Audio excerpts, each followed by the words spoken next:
this week we're talking about different subjects. In fact, tonight we'll be speaking on the issue of the conscience. And I want you to consider that. It'll have a little bit to do with this devotion. But first and foremost, we've been talking about getting older. And folks, if you have some ideas that or aspects that you would like to share with me about getting older, as long as they're not, a little too risque, you feel free to do so. I'd love to hear from you. I'm not really up with all this technical stuff, so you can get in touch with us through the website or Facebook or some other way.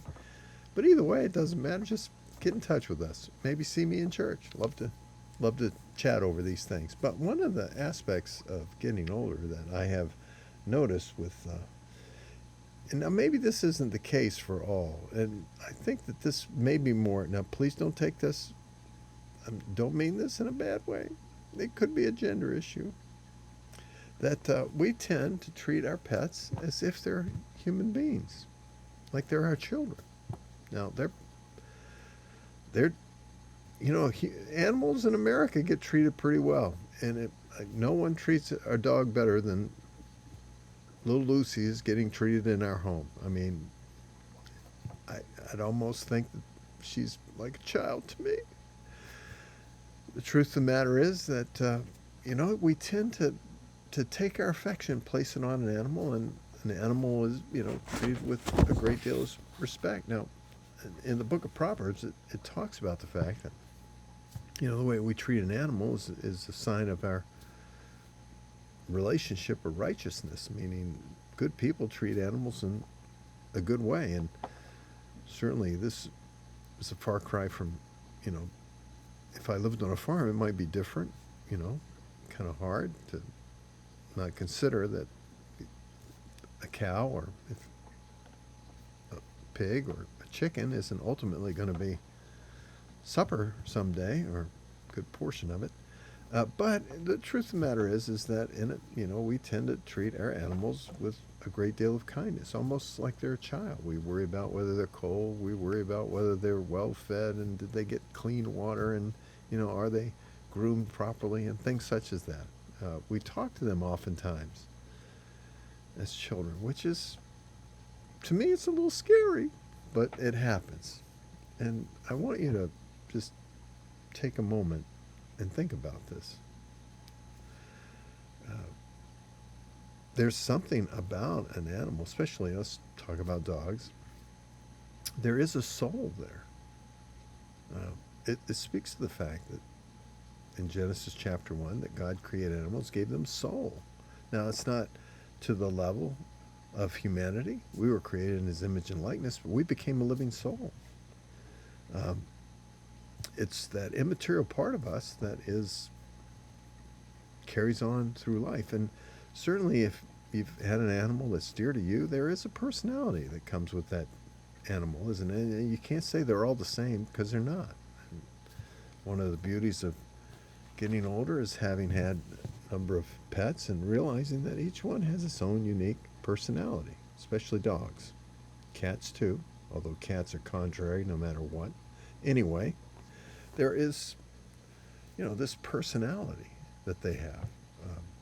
It's soul. It's not on the same level as a human being. In other words, they know when they have offended or done wrong, and can be, how can I say this? They can be motivated by reward, oftentimes, just, in other words, they learn that if they do this, it will be rewarded. If they don't do this, if they continue to do certain things, it will be frowned upon, or there'll be some form of punishment, verbal, or I like the little buzzer that goes with the collar that, that pretty much does it for Lucy. Not a shock, but just a buzzer. But they know that. They know when they've, kind of crossed the line. There's an aspect of them, this immaterial aspect, where they pick up on these things. But are they creative? Do they think in terms of imagine? Do they envision? Do they put thoughts together? to come to a new creative experimental goal? No, they don't. There's a big difference. We are, much of who we are is immaterial. That which we tend to enjoy about another person is not physical, it's their personality, which is immaterial. It's the way they, you can say, well, it's the way they act, but it's what motivates the action. It's the person that motivates the action and the speech. And is trustworthy? Is that a physical thing? Or is it a character trait that expresses itself physically? You see, we're living souls. When a child has done something wrong and they know they've done something wrong, what happens to them? Their conscience bothers them, especially if they've hurt someone else. Even at the youngest level, I understand selfishness and all these things that a child needs to understand about life, but apart from all that, if they hurt another child, there is a sin. Have you ever seen a child cry because another child is crying? Or they've harmed a child and then they cry also? Where does that come from? There's an immaterial aspect to this. It's not just physical. It's not just the neurochemistry of the brain. If so, we're hopeless. If so, there's no hope for any of us that we could ever really, truly change. Environment doesn't necessarily change a person. But what does? What? It's when that immaterial aspect of our humanity is connected with the one who created us. Then all of a sudden, the character traits of the one who created us actually begin to have a living relationship with us. The Word becomes life in us. That we literally become, if you will, a living epistle, as the Apostle Paul speaks in 2 Corinthians chapter 3, living epistles that we manifest the life of the one who created us. This is why someone said this weekend, which really kind of blessed me, that some people read the Bible, but eventually, if you read the Bible will begin to read you.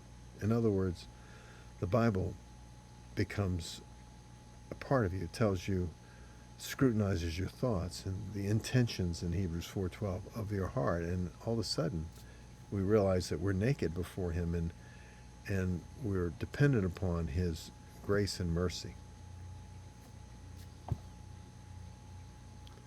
I guess the point of this is, let's not forget that the one who is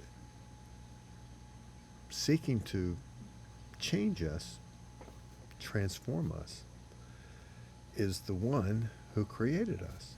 And the more we depend upon Him and we look to Him, the more we realize that we're transformed in the very image of the one that saved us. So in 2 Corinthians 3, in verse 17 and 18, no amount of law could produce this. In fact, that only puts a veil between us and God. But if we look into the face of Christ, we're changed into that image from glory to glory. God actually transforms us. He transforms us on the inside. And on the inside, that changes our external behavior. So before we ever expect someone to change externally, they have to see Jesus, folks. That means best thing you can do for your family and your your children, your grandchildren, show them Christ. Get to know the God who saved you and the motivation behind that salvation. And if they see it, that, it is the greatest living truth that they will ever come to know. Believe me, there's someone out there that's looking to be the living example for them that doesn't know the Lord. Or it could be you. Could be you. Till next time, friends, God bless you.